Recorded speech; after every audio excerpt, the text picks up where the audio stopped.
Certo, pessoal, então vamos lá. A aula vai ser sobre pré-diabetes, né? Tratar ou não tratar essa pergunta aí. Então vamos lá. O conceito de pré-diabetes, o que é? Pelos critérios da ADA, né? Pré-diabetes é uma condição clínica que se estabelece quando os níveis de glicemia de jejum estão alterados ou o paciente apresenta uma tolerância diminuída à glicose. Então, isso vai estar presente quando a glicemia de jejum estiver entre 100 e 125, quando a glicemia após o TLTG com 75 gramas após 2 horas estiver entre 140 e 199, ou quando a hemoglobina glicada estiver entre 5,7% e 6,4%. A OMS classifica isso um pouco diferente, né? Para eles, a glicemia de jejum é entre 110 e 125 para configurar pré-diabetes, mas os outros parâmetros se mantêm. E alguns fatores de risco para pré-diabetes são iguais, quer dizer, alguns não, né? Todos são iguais para os do DM2, que são sobrepeso, obesidade, sedentarismo, parentes de primeiro grau com diabetes. Quando você tem uma forte história familiar, você tem essa predisposição maior. Quando você tem síndrome metabólica, né? Quando você teve macrosomia fetal, histórico de diabetes mellitus gestacional, quando você cursa com dislipidemia e quando você também tem algumas condições associadas à resistência insulínica. Eu posso citar, por exemplo, a acantose nigricans, né, que a gente vê principalmente no pescoço, mas também em outras partes do corpo, e a SOP. E assim, é importante que a gente não veja o pré-diabetes como uma entidade clínica assim por si só, mas principalmente como uma condição de risco aumentado para o diabetes, né? E para as doenças cardiovasculares. Quando a gente questiona a relevância do pré-diabetes, né, nessa questão de tratar ou não tratar, um paciente que tem pré-diabetes, ele tem um risco aumentado de cerca de 5 vezes mais para desenvolver, de fato, DM2. E eles estão sujeitos às mesmas complicações micro e macrovasculares. De fato, numa incidência menor, mas ainda assim acontecem, como as retinopatias, nefropatia e as neuropatias diabéticas, né? Para as microvasculares. E para as macro, a gente tem o IAM, a insuficiência cardíaca, ataque isquêmico transitório e AVC, por exemplo. E quanto à progressão natural, né, a história natural do pré-diabetes, 25% dos casos vão progredir de fato para DM2, metade vai permanecer com esse estado de resistência insulínica, né, da tolerância alterada à glicose, e outros 25% vão conseguir retornar para um estado de tolerância normal à glicose. Então, diferente do diabetes em si, é reversível, né? Então, assim, quanto àquela pergunta se vale ou não a pena tratar, a gente já vê aqui que de fato vale muito a pena, porque você intervindo agora, você tem uma redução de danos muito efetiva. E quanto à história natural também, o paciente vai ter uma maior propensão, se ele for mais idoso, tiver excesso de peso e quanto maior for a glicemia de jejum dele, e a TLTG e a glicada, né? E o risco é consideravelmente maior, porque às vezes o paciente vai ter só a glicada ou só o TLTG alterado, mas quando os dois estão presentes, o risco é muito maior para evoluir para DM2. Mas, principalmente a hemoglobina glicada é um dos maiores marcadores para avaliar, né, a chance de progressão para DM2 em até 5 anos. Quando ela está entre 6 e 6,5, né, que já entra, o paciente tem de 25% a 50% de chance de progredir dentro de 5 anos. Entre 5,5% e 5,9% é uma chance de 9 a 25%, e entre 5 e 5,49% essa chance é menor que 9%. E lembrando que a glicemia de jejum alterada no pré-diabetes é de 5,7% a 6,4%. E assim, tem algumas diferenças que valem ser notadas que eu, inclusive, não sabia, né? Descobri agora estudando, entre os quadros de glicemia de jejum alterada e tolerância diminuída à glicose, que é pelo TLTG. As pessoas com com a glicemia de jejum alterada, elas têm resistência hepática à insulina, mas a captação muscular geralmente está preservada. E o contrário acontece na TDG, né? Que você vai ter uma resistência insulínica moderada a grave nos músculos esqueléticos, enquanto que o fígado vai estar normal ou apenas com uma leve alteração nessa captação. E quando concomitante, né, quando você tem os dois, que é aquele risco muito maior de desenvolver, o paciente vai ter alterações tanto hepáticas e musculares, né, obviamente. Além disso, há uma diferença na resposta, né, à glicose, na resposta da secreção insulínica. Os pacientes com glicemia de jejum vão ter uma diminuição da liberação inicial de glicose. Quando ela é endovenosa, vai ser nos primeiros 10 minutos. E quando ela é via oral, essa diminuição se dá nos primeiros 30 minutos, que é a resposta inicial, aquele pico inicial de glicose, de insulina que é liberado na corrente. Já os pacientes com TDG apresentam uma diminuição tanto precoce, né, nesse momento inicial, como também faltou uma palavra aí, quanto tardia. Tanto precoce quanto tardia na secreção insulínica em resposta a uma carga oral de glicose. Enquanto na glicemia de jejum alterada a liberação tardia está mantida, está preservada, na TDG os dois estão acometidos. E isso já foi certo.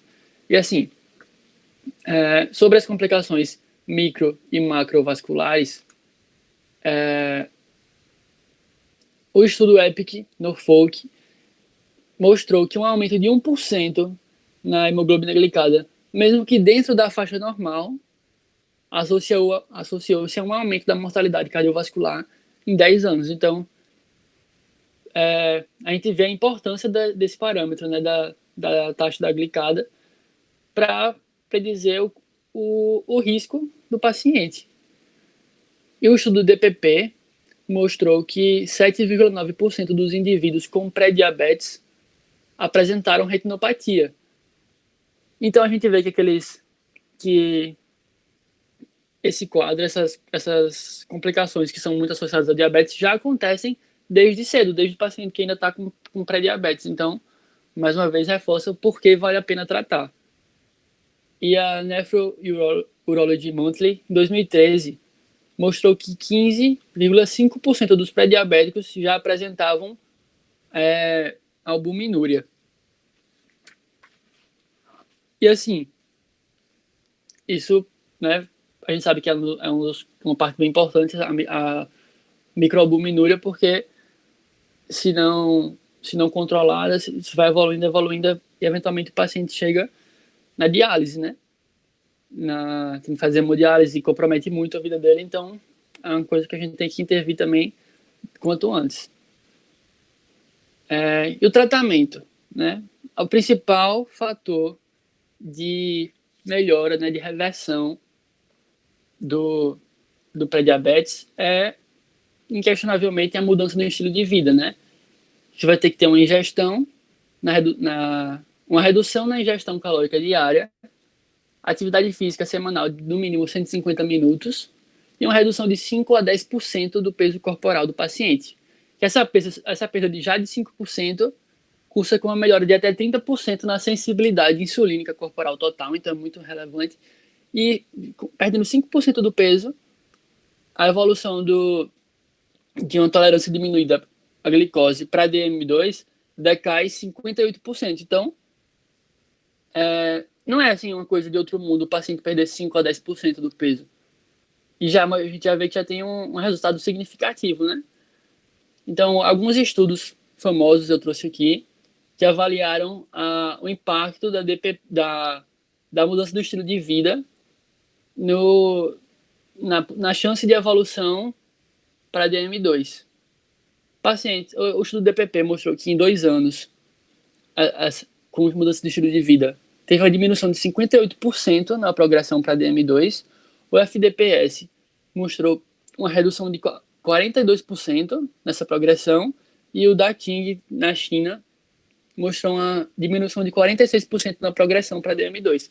E assim, esses estudos também mantiveram, continuaram ocorrendo por mais tempo, e percebeu-se também que isso se aplica a longo prazo. Então, o Dating durou 30 anos, essa avaliação, e mesmo assim, a longo prazo, você teve uma redução de 39% para DM2, né? O DPP, em 10 anos, uma redução de 34%, e em 15 anos, de 27%, então a gente vê que isso diminui, mas no FDPS, que foi na Finlândia, em 7 anos até aumentou a diminuição da progressão, de 42% para 43%.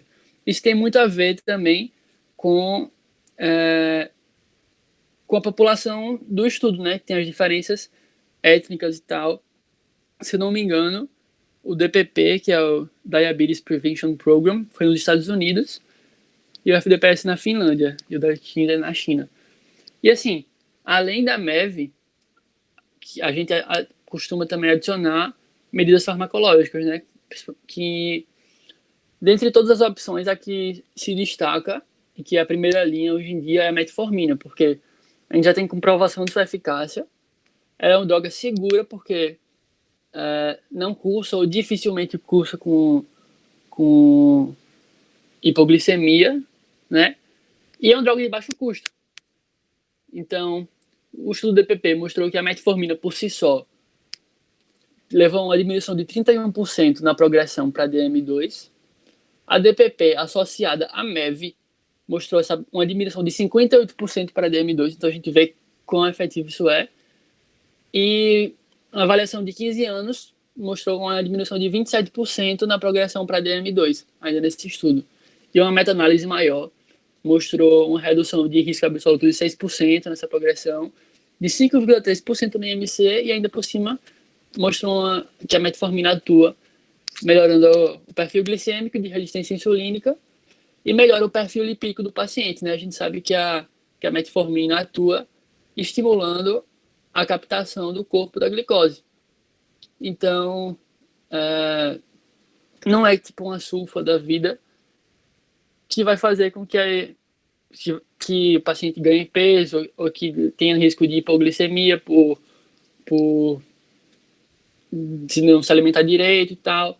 É uma droga bem mais segura e, dentre todas, é a que tem muito destaque. Assim, outras drogas que são estudadas, tipo as glitazonas, agonistas de receptor de GLP-1, inibidor de DPP-4 e tal, não tiveram resultados tão bons ainda estão sob estudo. E os agentes anti-obesidade, né, que são aquelas drogas para perder peso, mostraram um resultado bom também. Os agonistas do receptor de GLP-1, né, que vem sendo muito utilizados, mostraram um efeito, se não me engano, bastante bom, sendo que eles são caros, né, são injetáveis, então não são para todo mundo.